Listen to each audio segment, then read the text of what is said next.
Bem-vindos ao mundo surreal, ao mundo de curiosidades, ao mundo de lugares incríveis. E hoje eu apresento para vocês 10 cidades bizarras espalhadas pelo mundo todo.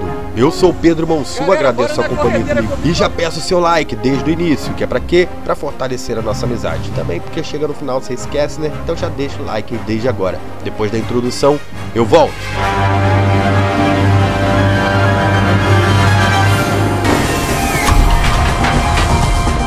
Bora comigo.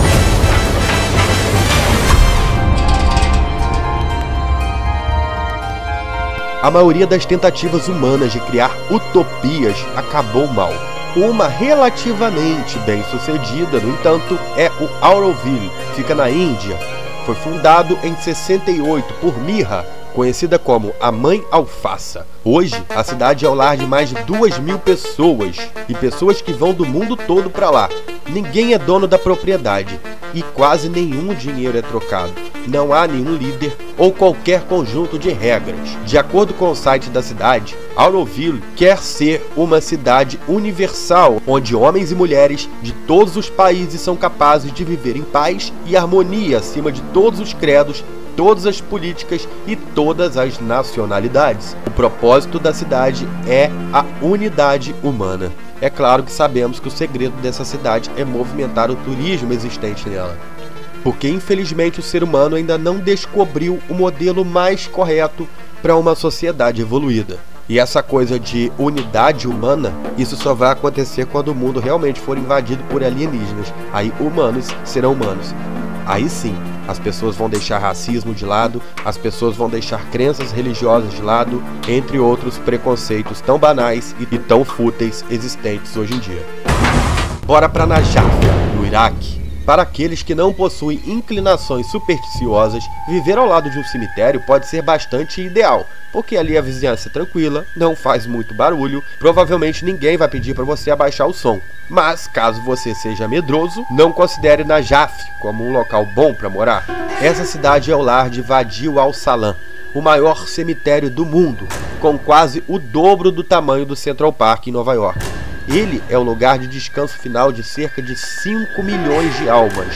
É um cemitério que tem mais de 1.400 anos. Aproximadamente 200 cadáveres são enterrados ali por dia. Porém, as guerras e conflitos matando inocentes em todo o país há muito tempo, o Al-Salam está cada vez mais lotada. E para piorar toda essa situação, para você enterrar um ente querido seu ali custa muito caro. É um preço surreal. E isso faz com que famílias desesperadas enterrem seus entes queridos em qualquer lugar. E quando foi descoberto o petróleo no Azerbaijão, no Mar Cáspio, lá no final dos anos 40, a União Soviética construiu a primeira plataforma marinha do mundo. Como não havia precedentes, não havia um plano para esse tipo de estrutura. Ao longo dos anos, mais e mais, eles foram acrescentando coisas a essa plataforma, até que se tornou um complexo de plataformas de petróleo. E nesse complexo já tinham estradas, pontes, portos, edifícios de apartamentos e até mesmo cinemas. A estrutura era um verdadeiro labirinto, e ela está ancorada ao fundo do mar por navios afundados e detritos industriais. Ela era um dos principais fornecedores de petróleo para a União Soviética, mas quando os novos campos de petróleos mais acessíveis foram descobertos, ela deixou de ser. E hoje o local mais parece com uma tentativa da humanidade de reconstruir o local depois de algum evento apocalíptico. Grande parte do complexo é inacessível, porque as pontes que o ligam estão se desintegrando. Alguns dos edifícios e apartamentos estão debaixo d'água. A força de trabalho foi bem reduzida do que era antes, porém, um ar de mistério continua no ar. Por exemplo, se você for no Google e procurar uma vista aérea de Neft Dasari, vai descobrir que ela não dá zoom. A instalação gerou tamanha intriga ao longo dos anos que foi destaque em 99 no filme de James Bond, O Mundo Não É o Bastante.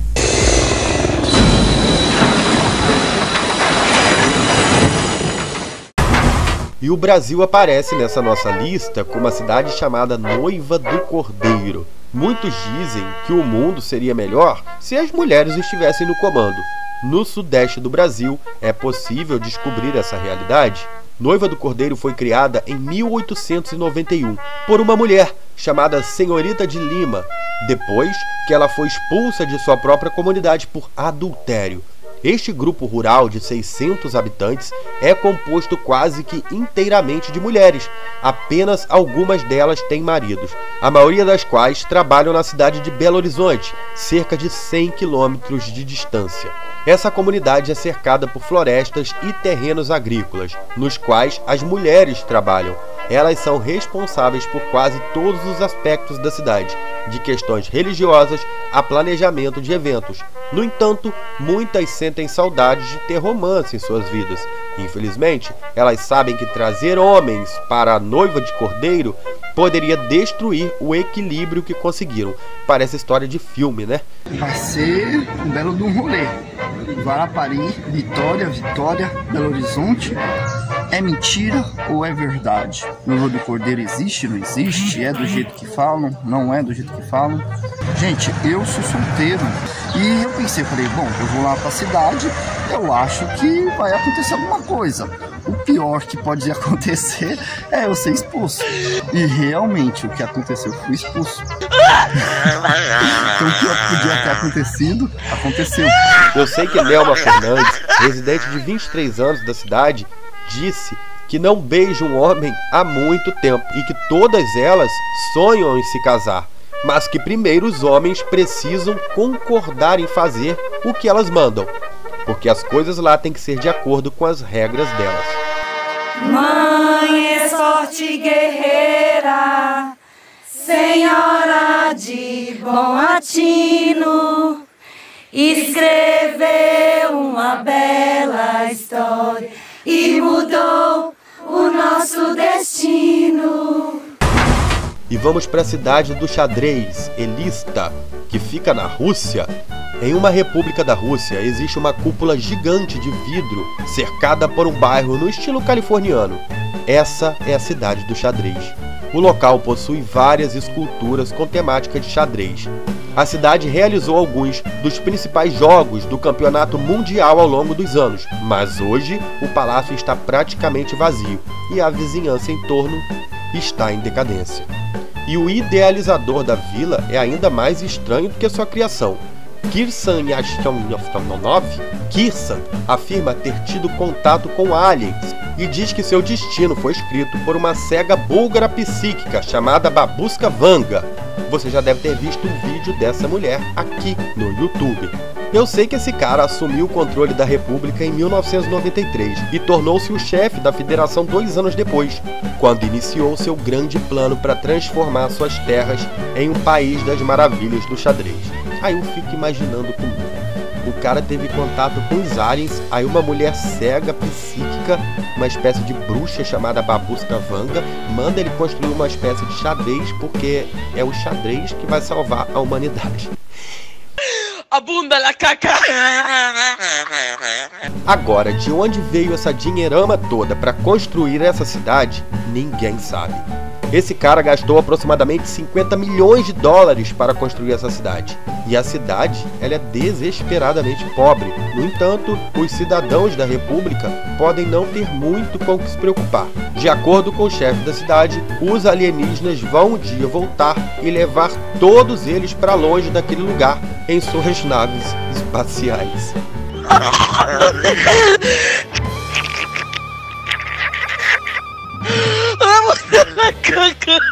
Chega de Rússia, vamos para a França. Localizada nos Pirineus franceses, essa cidade é uma pequena aldeia católica. Uma vez, um lugar pequeno, habitado por cerca de 300 pessoas, foi visitada em 1885 por um pregador chamado François. O padre, empobrecido, logo começou a exibir uma riqueza fabulosa e reconstruiu a igreja local, uma estrutura do século XI dedicada a Maria Madalena. E uma das coisas mais bizarras que esse padre encomendou foi uma estrutura do diabo segurando uma pia de água benta. Na entrada da igreja estava escrito Terribilis est lox iest, que significa esse lugar é terrível. E na porta ao lado ele construiu uma casa fabulosa para ele mesmo. A fonte de sua riqueza gerou uma controvérsia significativa. Pessoas afirmaram que ele tinha descoberto algum tesouro antigo que devia estar enterrado ali em algum lugar. ou então que ele tinha laços obscuros com o Vaticano.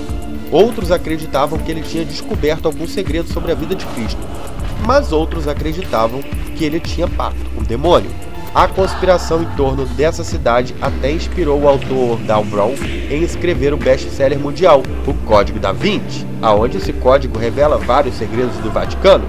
E o livro, por sua vez, levou um enorme fluxo de turismo para a região. Tinha até mesmo caçadores de tesouros, que começaram até a cavar sepulturas. As coisas ficaram tão sérias que até o cadáver do padre ele teve que ser exumado em 2004 e enterrado em um sarcófago de concreto. Os preços dos imóveis dispararam e uma indústria turística cresceu em torno do romance e da estranha lenda de François Berenger. No entanto, especialistas atribuem a riqueza da cidade não a um vasto tesouro secreto ou acesso ao Santo Graal, mas sim a boa e velha fraude.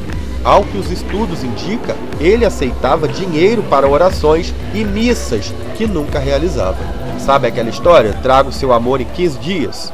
Era o que esse padre aí fazia. Padre francês safadinho.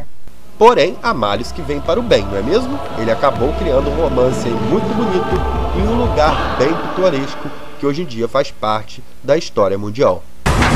Voltando para a Rússia, no início da Segunda Guerra Mundial, a União Soviética fechou muitas cidades como centro de pesquisas e fábricas de munições. Ou seja, quem já estava lá dentro não podia sair e quem estava do lado de fora não podia entrar. E essas cidades que alimentavam a máquina de guerra do país, essas cidades eram literalmente removidas dos mapas e a vida de seus moradores era severamente restringida, com leis muito rígidas que valiam somente ali para aquelas cidades. Como a Rússia atual é um pouco menos assustadora do que a sua antecessora, ela liberou muitas das cidades anteriormente fechadas. No entanto, várias cidades ainda permanecem fechadas, permanecem fora dos limites para os intrusos, permanecem fora dos limites dos mapas, incluindo Zaresk, uma cidade com aproximadamente 60 mil habitantes. De acordo com o próprio site da cidade, ela tem uma formação administrativa territorial fechada, estrategicamente importante, já que componentes para armas nucleares são construídos atrás dos muros dessa cidade. O maior empregador da cidade é o Rosatom, que é uma empresa estatal que regula a tecnologia nuclear.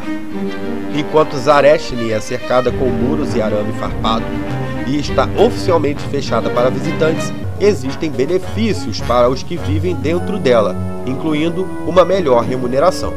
Óbvio, né? Vem cá, você fica preso aqui para sempre, não pode sair, não pode isso, não pode aquilo, mas vou te pagar um cadinho mais, para você gastar o seu dinheiro com as coisas que já estão dentro da sua própria prisão.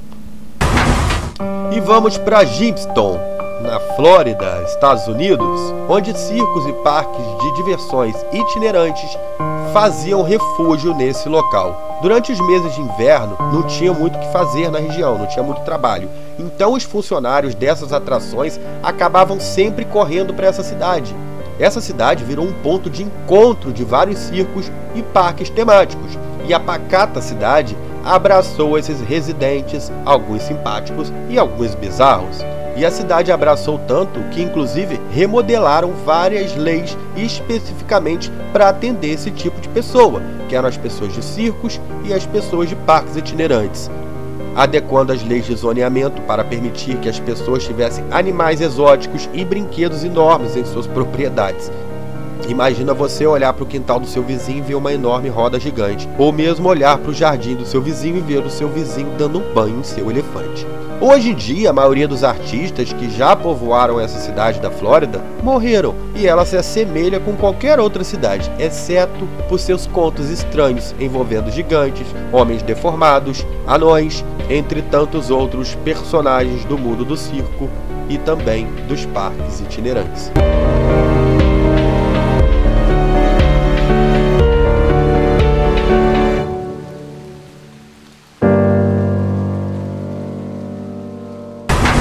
Já na China existe uma cidade que não tem história nenhuma para contar, nenhuma mesmo. E todos vocês sabem que no país mais populoso do mundo existem diversas cidades fantasmas. São municípios totalmente abandonados, em que praticamente não mora ninguém. E isso acontece com Thames Town. Localizada a cerca de 32 quilômetros de Xangai, a cidade foi construída para se assemelhar a uma pitoresca vila inglesa, com mercados, pubs, ruas de paralelepípedos. Enfim, ela foi concluída em 2006. Ela é quase vazia, chega até a possuir um ar meio sombrio, se não fosse por diversas noivas que acabam invadindo a cidade. Sim, porque a cidade se tornou um belo estúdio ao ar livre para que os recém-casados fossem tirar suas fotografias após se casarem. E há outras cidades abandonadas na China com estilo europeu, incluindo Tianjin, construída para replicar Paris, como a versão da Torre Eiffel e tudo mais. Mas chega de falar da China. Se você quiser mais China aqui no canal, mais cidades abandonadas na China, eu faço um documentário especial para isso. É só você comentar aqui embaixo. Fale comigo que eu leio todos os comentários e procuro responder a todos também. E bora para a cidade mais bizarra de todas dessa lista. É claro que eu deixei a pior cidade por último, e essa é pior mesmo, porque aqui nem se trata de um assunto bizarro, mas se trata de um assunto catastrófico. Porque em nenhum lugar do mundo o lixo é uma parte tão importante da economia, que é o que acontece com Nazia, uma cidadezinha próxima a Cairo. O povo de lá vive de processamento de lixo, e eles processam lixo de 10 milhões de habitantes da capital do Egito. Vou te dar um exemplo. É como se o Rio de Janeiro processasse o lixo dele todo e enviasse o lixo dele para São Gonçalo. E São Gonçalo fosse um verdadeiro lixão, com pessoas morando e cuidando desse lixo lá dentro. É uma vida dura. Não há água encanada, não tem esgotos ou eletricidade. A cada centímetro de espaço livre é ocupado por torres e torres de entulho. É lixo dentro de casa, é lixo no terraço, é lixo na rua, é lixo pra tudo que é lugar. Pra você ter uma noção, os porcos que não foram abatidos durante o surto de gripe suína em 2009 vivem em cima da imundície de Nazia. Em situação de extrema pobreza, as famílias da cidade do lixo tendem a se especializar em um tipo particular de detrito. Cada uma delas se especializou em uma categoria, algumas coletando garrafas, outras de metal, outras papel e outras mesmo queimando para poder gerar calor e se esconder do frio. E chegamos ao final de mais um vídeo surreal, meus amigos. Muito obrigado pela sua companhia comigo até o final desse vídeo. Eu sou Pedro Monsu, eu peço seu like, peço para que você ative esse sininho. Eu tô de olho, ative esse sininho, porque é só ativando o sininho que o YouTube entrega para você as notificações aqui do Mundo Surreal. E compartilha, vai, custa nada, é rapidinho.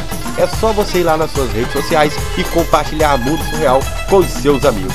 Um grande abraço e até amanhã, aqui no Mundo Surreal. Tchau, tchau. Para que o Mundo Surreal continue produzindo conteúdo como esse, a sua colaboração com o Pix é muito importante. A chave Pix é essa aí que está aparecendo na tua tela. Você pode ajudar com a quantia que você puder, mas é claro, só se você quiser.